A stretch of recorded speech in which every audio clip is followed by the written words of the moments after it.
Hey authors, picture this. You enter into your local bookstore and there it is, your book right there on the shelf. If you're a self-published author wondering how to make that dream into a reality, you're in the right place. In today's episode of Demystifying Self-Publishing, I'm breaking down exactly how to get your book into physical bookstores, how consignment works, including things like what bookstores expect, and whether making your book returnable is worth it. Grab a notebook and let's get into it. Let's start with the most accessible option for indie authors, selling your book on consignment. So what does that mean? You provide copies of your book to a bookstore and they display it on their shelves. If it sells, the store takes a cut and they pay you the rest. With this option, you're acting as your own distributor, which gives you complete control over your inventory and the relationships you create with bookstores. But remember, sales aren't guaranteed. It's all about your hustle, the way that you're pitching and marketing your book, and how well your book fits the store's overall vibe. So with consignment, where do we begin? It all starts by pitching your book. So the first thing you'll need to do is prepare a book backgrounder. This is like your book's resume. It includes things like a high-res book cover, a synopsis of your book, your ISBN and pricing information, and reviews or any press coverage the book has received. The next step in this process is researching local bookstores. A good place to start is with indie bookstores, especially ones that might align with your subject matter or the genre.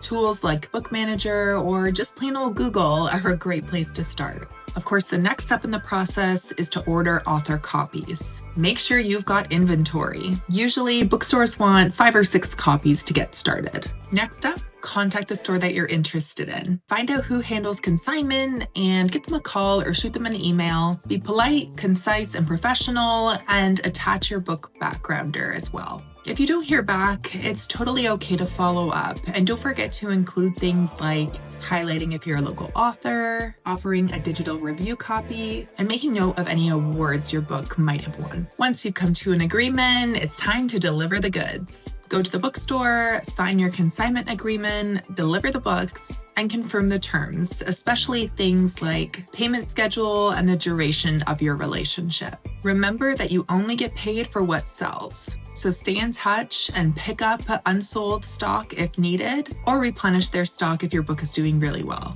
Something to think about when we're talking about consignment is pricing and profit. Let's talk about money. Let's say your book costs $5 to print. The bookstore takes 50% of your $15 retail price. So that's $7.50 for them.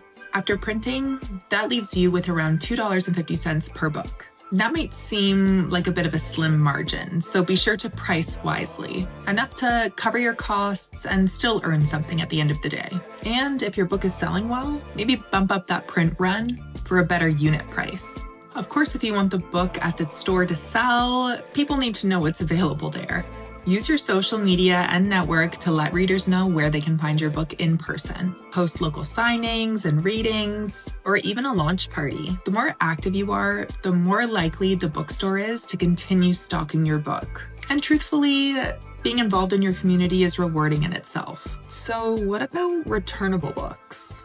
Now, you can make your books returnable through a distributor like Ingram, but there are big caveats. Bookstores expect a 55% wholesale discount, and that books are returnable at no risk to them. This sounds great for them, but risky for you. Returned books can cost 45% of your retail price, and you may get charged even if they're unsellable. Tellwell and other assisted self-publishing companies like us can help set this up, but it does involve annual fees, delayed royalties, and high financial risk. So unless you have a strong sales record and budget to back it up, consignment is usually a safer bet for indie authors. So what about working with a distributor?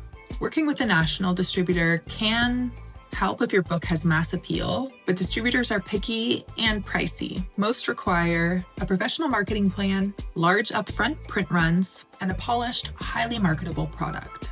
Unless you're ready to go big, you may not see a solid return on investment. So if you're still keen to get your book into a physical bookstore, here should be your plan of attack. Number 1, build your book backgrounder. Number 2, research local bookstores. Number 3, pitch your book professionally. Number 4, deliver and track inventory. Number 5, promote your book like its life depends on it, because it kind of does. Whether it's consignment, events, or just showing up, getting your book in bookstores is about connection. You've already done the hardest part, writing it. Now it's time to share it with the world. If you found this video to be helpful, please give it a thumbs up, subscribe to our channel, turn on post notifications, and be sure to download your free guide to self-publishing in the description below. We'll see you in the next one. Bye.